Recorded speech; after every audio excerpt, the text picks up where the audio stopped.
of all the eventees here at the Fan Weekend, Kevin, I bet you have the most unique job title. You're affectionately known among friends as the Hairy Fairy. Mm-hmm. But your actual job title is Chief Fairy at Fairy Bricks. It's on the business cards. Yeah. I did a Google image search for fairy, and I can tell you there wasn't a single picture among the results that even remotely resembled you. So looking in the wrong places. Oh yeah, those places is not, I don't go to those places, no. So how did the title come about? When we did the first fundraising effort on brick sets back in 2012, I think it was, someone just referred to me as the Hairy Fairy, and it's just stuck since then. Mm-hmm. And that kind of inspired the name of Fairy Bricks because the fairy title was there, so just took it on. Mm-hmm. Can you remember your first Lego set?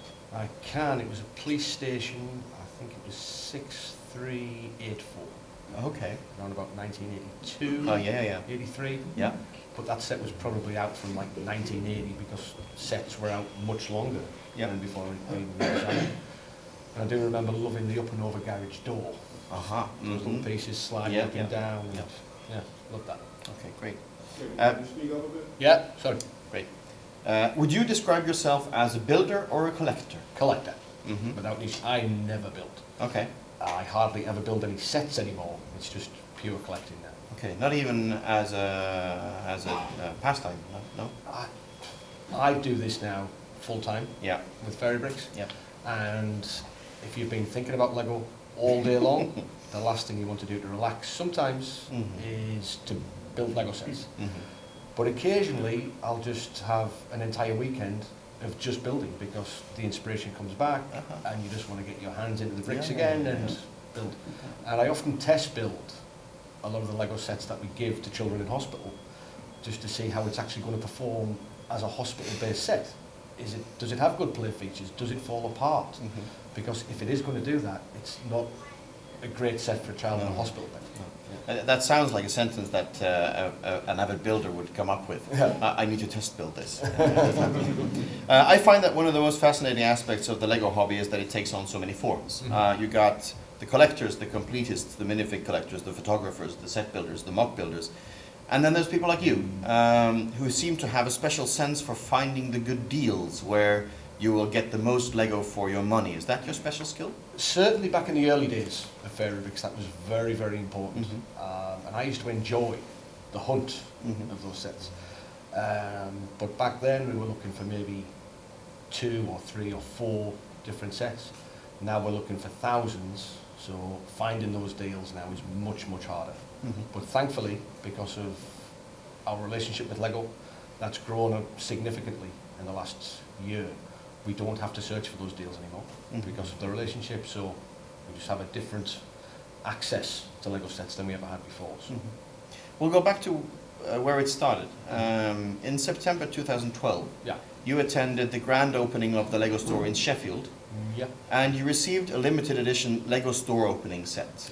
And that really was the beginning of Fairy Bricks. How? It was because I already had the set. We had a store opening in Manchester, which is not far away, maybe 2 weeks before, and lots of people wanted to trade for the set, and I couldn't decide who to give it to, despite some fantastic offers. And so we just decided amongst, I don't know, 20 or 30 friends to have a small raffle draw. Everybody threw in a few pounds, ended up with £400, I think. And this was via the Brickset Forum, so thanks to Hugh Millington, who's sat there in the front row, for allowing me to do that. Or actually, Hugh, why did you allow me to do that? You should never have let it happen. So yeah, we generated, I think it was around about £400, and I used those skills of finding cheap sets to make the first hospital donation in Huddersfield, my now hometown in West Yorkshire. And I took the sets along, and I saw the impact it had, and thought, wow, this could be an idea. Let's see what else we can do. Yeah.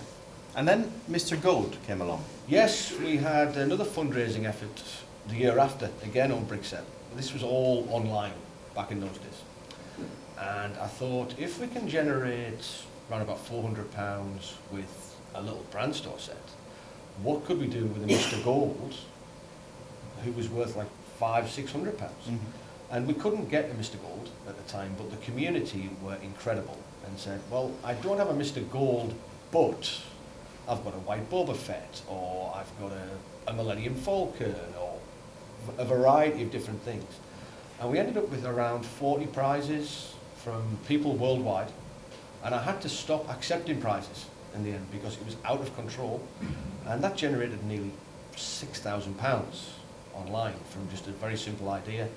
And it was after that that we decided, okay, this is getting too big, we need to start making this real and official, and that was when the Fairy Bricks name came about and we founded the charity. Yeah.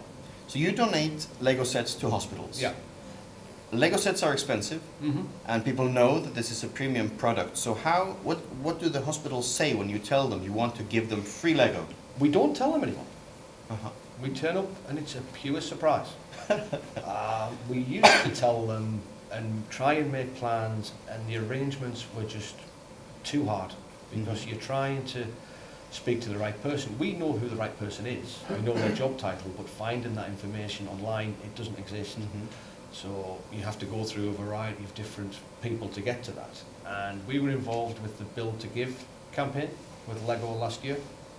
When they came to me in November and said, we need you to give away around about £250,000 of Lego sets in the UK in 3 weeks. Can you do that? And I just said, yeah, sure. Put the phone down and went, wow, how am I going to do that? Making appointments, etc. So we decided, no appointments anymore. We load the van and we just drive around, and ultimately, who is really going to be upset about being given like £10,000 worth of Lego? Nobody. Would you guys like that? Yeah. So yeah. Some of these hospitalized kids who benefit from your donations are undoubtedly Star Wars fans.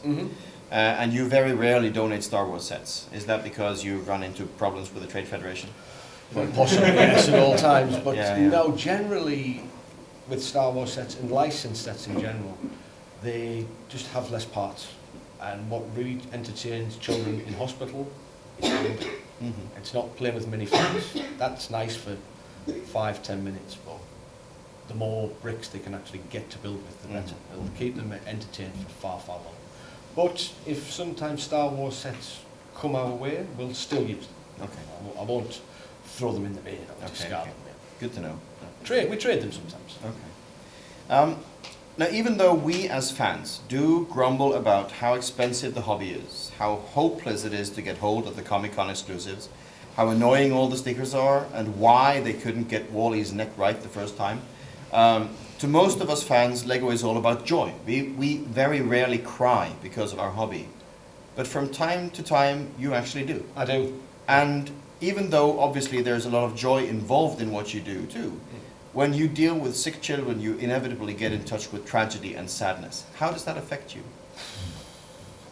You just have to take some time out. A lot of times we don't interact that much with children. That's not our job. We are there to facilitate the deliveries. But occasionally you do have to get closer to a family because of special circumstances. And it's happened on more than one occasion where you need to get close, but you shouldn't get close. But if you don't get close, it's not going to work. And we've met some children who I know, within 3 weeks, that child won't be with us anymore. And there's nothing we can do to prevent that. There's nothing the doctors, it's gone. And all you've got to focus on is the next hour of that child's life and make them feel good about that hour. And, you know, afterwards, if you need to go around the back and cry, well, you go and cry. Yeah. That's it. Last year you shared the story about Tatiana here at Skærbæk. A story it's impossible not to be touched by it. Yeah. I know you also have another particularly moving story about a boy who passed away and how his parents wanted you to be involved with a funeral. Yes. Can you tell us about that? It was a total random email. The family seen about us online, and they wanted to rebuild their son's Lego sets for a display at his funeral. At the funeral. Yeah. And I'm not a builder, so it wasn't a job that I could take on.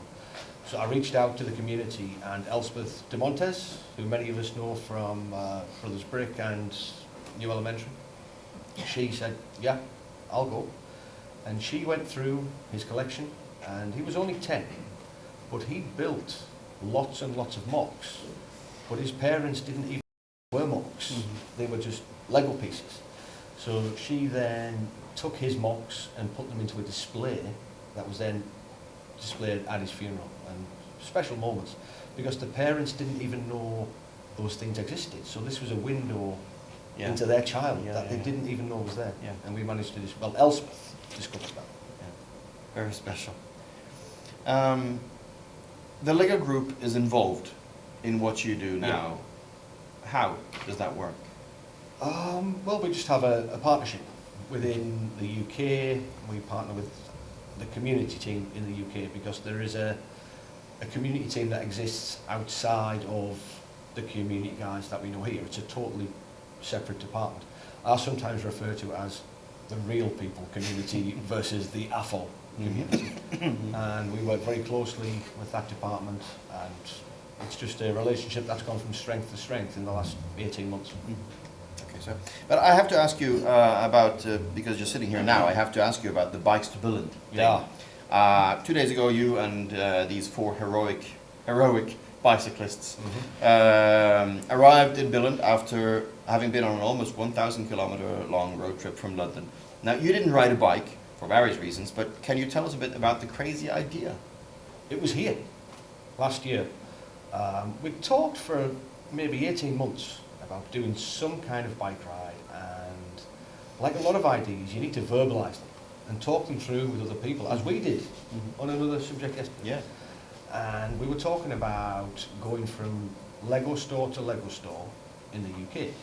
But with how they're located, the route was going to be really bad. We didn't, oh no, we don't want to do that. And I just said, well, why don't we cycle from London, from the Lego store, to Billund, for Skærbæk? Oh yeah, that sounds like a good idea. Now, we may have had a drink when we thought it was a good idea.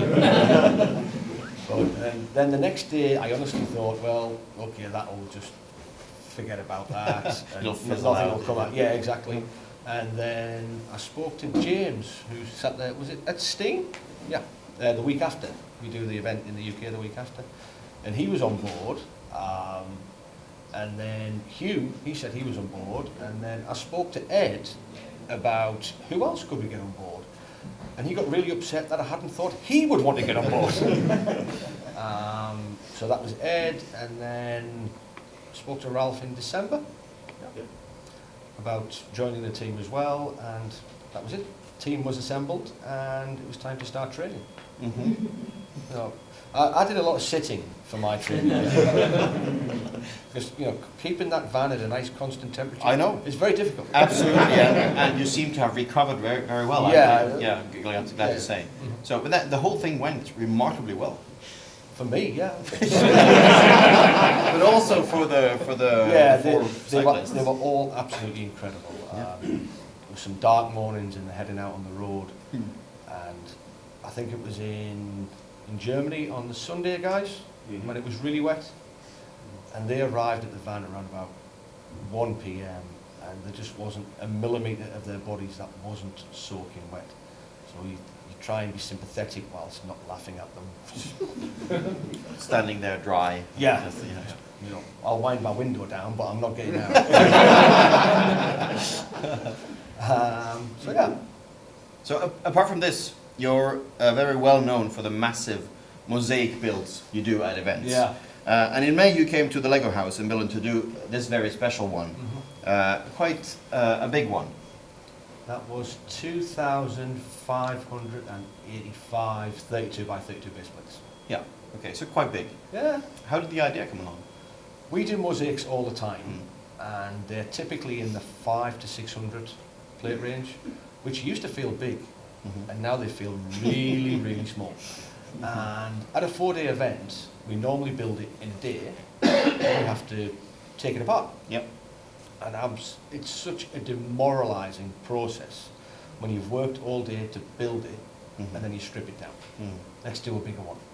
let's do one 4 times the size. But we can't get the bricks, you know, where are we going to get the space? And I was talking to Jan Bayer, and we mentioned, oh, maybe Lego World, that might work. Oh, and then Lego House.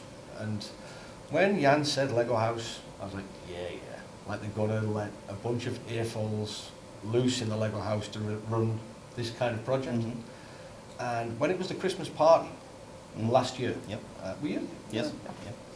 Astrid Muller came over, who is in charge of earful events at the Lego House, and she said, well, we're really looking forward to the event next year. What? I've not been told this. Oh, well, I'm telling you now. And it was a slight panic situation about being able to get it come together, get it all planned, but we actually built it too fast. So the dream was to build a giant mosaic that we didn't have to take apart, and we ended up stripping back like 400 plates to rebuild the next day. Yeah. Okay. We're running out of time, so I'm just gonna, I have to skip to the final question. But it's a good one, I think, for you. If there's anybody in the crowd here, maybe especially somebody who's not from within the UK, who are thinking, this sounds interesting, I'd like to do something like this in my neighborhood, in my country, would you like to have a word with them? Of course, just come and speak to me, because Fairy Bricks is, whilst we are based in the UK, as you've seen in the last week, we are not just restricted to operating in the UK. And it's a global project, and instead of maybe trying to recreate what we're already doing, we can work with you to help in your community. We've got the Lego sets, we've got the network already. Just speak to me, and maybe it won't happen tomorrow because we have schedules, but yeah, things are definitely possible in your own local community. So that's to everyone. Brilliant. Thank you so much for coming, Kevin. Cheers, lad.